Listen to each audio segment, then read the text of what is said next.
Kinben Book 6, Chapter 164. Ang pagkatalo namin sa Cagayan de Oro ang magpapalakas lalo sa paglalaro ni Ricky. Hindi na siya kagaya noong nasa CBL pa siya. Alam na niya ang dapat gawin. Sigurado ako magagawa ni Ricky ang kanyang objective sa basketball. Ito nga ang sabi ni Maki habang nanonood ng laro ng Calapan City sa bahay nila. Kasama nga niya ang kanyang asawa at naroon din ang kanyang Tio Mabs. Pinasok ni Coach Jawo ang isang 3-point shooter nila na kung saan ay nagtala na ito ng 3 tres at nagpamalas na rin si Mario C dahil si Abad ay nasa bench. Kaso, heto na nga muli ang ace player ng Calapan City. Nagseset na naman ng momentum para sa kanilang team. Mula sa 8 lamang ng Makati ay naibaba niya agad ito sa 2. Hindi lang iyon, nagawa rin nga niyang pakagatin si Mario C sa kanyang ginawang panlilindang dito. Inutakan ako ng Mendez na ito Sabi nga ni Mario sa sarili na agad namang narinig ang sigaw ni Knight mula sa bench. Kalma lang Mario, sigaw nga ni Abad dahil alam nitong papangit ang laro ni C dahil sa ginawa ni Mendez dito.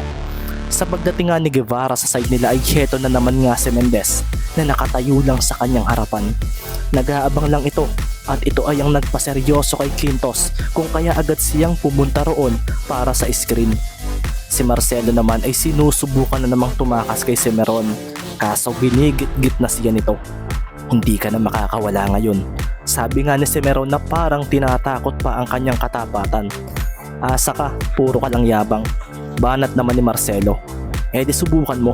Sabi nga ni Baron at bigla nga niyang niluwagan ng kanyang depensa rito. Nang makita naman ito ni Guevara ay isang pasa agad ang kanyang ginawa papunta rito. Hindi naman ito hinarangan ni Mendez at sa pagsambot ni Marcelo sa bola ay agad nga siyang humarap kay Semeron. Baka hindi mo ako kilala. Ako ang backup ni Knight at kapag wala siya, ako ang scorer ng team. Sabi nga ni Marcelo at isang mabilis na pag-atras ang kanyang ginawa. Kasunod noon na yung kanyang peking pagtalon para pakagatin ang mayabang daw niyang defender. Huwag kayong puro yabang. Sumagi nga ito sa isip ni Baron. Sinabi nga ito sa kanya ni Maki. At nang pagmasdan niya si Marcelo ay hindi nga siya tumalon at itinaas lang niya ang kanyang kamay. Sorry Maki, pero kulang ang laro ko kung hindi ako magyayabang. Sa mayabang na katapatan. Sabi na nga lang ni Baron sa isip at nginisian niya si Marcelo na napaseryoso dahil hindi siya napakagat nito. Napaatras nga ang isang paa ni Marcelo at tumalo na nga siya. Pinakawalan niya ang bola at kumpiyansa siyang papasok na ito ngayon. Isa pa, siya raw ang pinakamagaling na shooter sa Makati Blazers. Umalingaw-ngaw na nga lang ang pagtapal ni Baron Semeron sa bolang pinakawalan ni Marcelo. Doon na nga napakuyom si Coach Jawo at si Marcelo ay napakuyom na lang din nang lumapag siya. Lumampas nga rin sa kanya si Semeron at ang bola naman ay agad na nakuha ni Ricky dahil mas mabilis siya kay Guevara. Marahan pa nga bumagal si Mendez at sa paglampas ni Guevara ay bigla namang umabante si Ricky. Sa pagsabay nga ni Guevara ay nagulat na lang siya nang wala na agad ito dahil agad itong nag-sidestep at sa likuran niya dumaan. Hindi raw ito aabot. Ito nga ang nasa isip ni Ricky at sa pagdiretso niya sa basket ay doon na nga rin lumitaw si Mario C na makikita sa mga mata ang pagseryoso dahil tumalon pa rin ang player na may dala ng bola. Gagawa ka na naman ng extra pass, sabi nga ni Mario C at sa pagbitaw ni Mendez sa bola ay hindi niya ito napalo kaagad dahil iyon ang kanyang naisip. Pumasok nga ang bola sa basket at si Mario C ay napahinga na lang ng malalim para maging kalmado sa ginawa ng manlalarong ito sa kanya. Akin na ang bola, sabi nga ni Mario C at sa pagharap niya sa basket ay napangisi na lang siya dahil si Mendez ay bigla siyang inagawan. Isang mabilis sa pag-iwas ang kanyang ginawa at si Ricky ay agad namang umabante papunta sa dribbling hand ni C.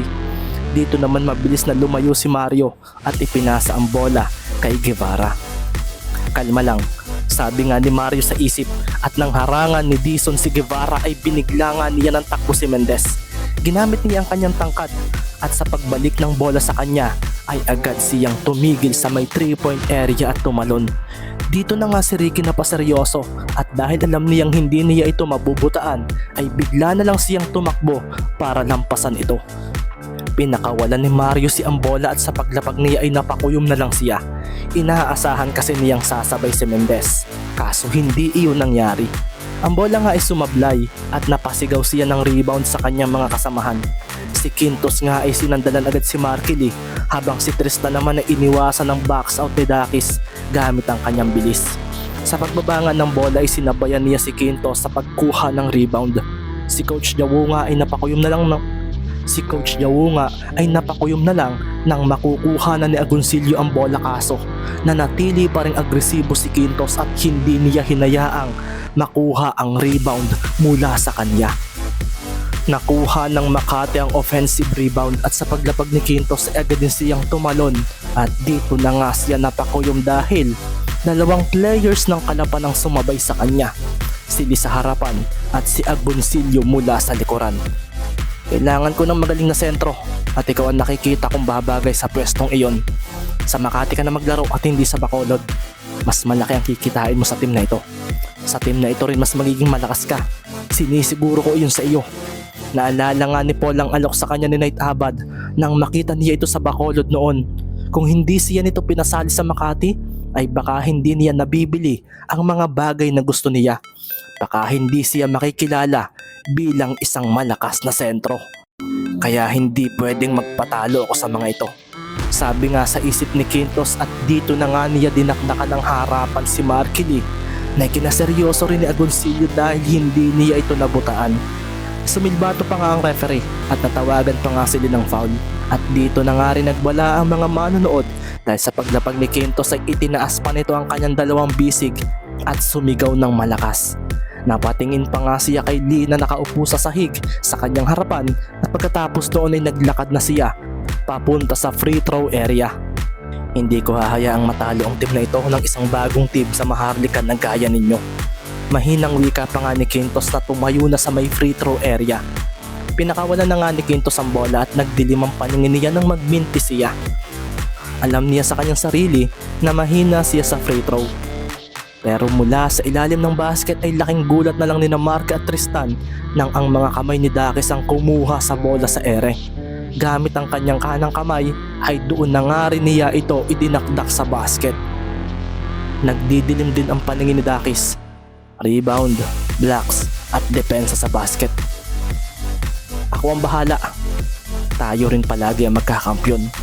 Sabi nga niya kay Knight nang pasalihin siya nito sa Makati Blazers. Ilang taon na ang nakakaraan. Makati City Blazers kami. Kaya hindi pwedeng basta na lang ninyo gawin ito sa team namin. Sigaw pa nga sa isip ni Dakis. Sa kanyang paglapag ay doon na nga nagwala ang buong venue. At si Coach Jawo nga ay napatango na lang dahil talagang pinapakita na ng kanyang mga players kung ano ba talaga ang Makati team.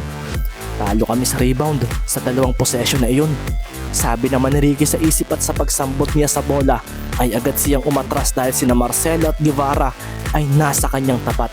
Isang double team defense ang biglaang ibinigay sa kanya ng kalaban at agad nga siyang umabante.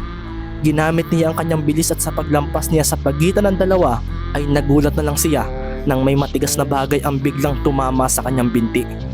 Dito na nga nagdilim ang paningin ni Guevara nang mapatumba siya at ganoon din si Mendez. Kasunod noon ay ang pagbitaw ni Ricky sa bola nang hindi inaasahan. Walang silbato ng referee ang maririnig at si Mario ang nakakuha ng bola na agad na hinarangan ni Dizon. Kaso agad na naipasa nito ang bola sa nasa may basket na si Quintos. Si Marky nga ay napatakbo at nang tumalon si Quintos ay napakuyom na lang siya dahil parang bumigat ang kanyang paa.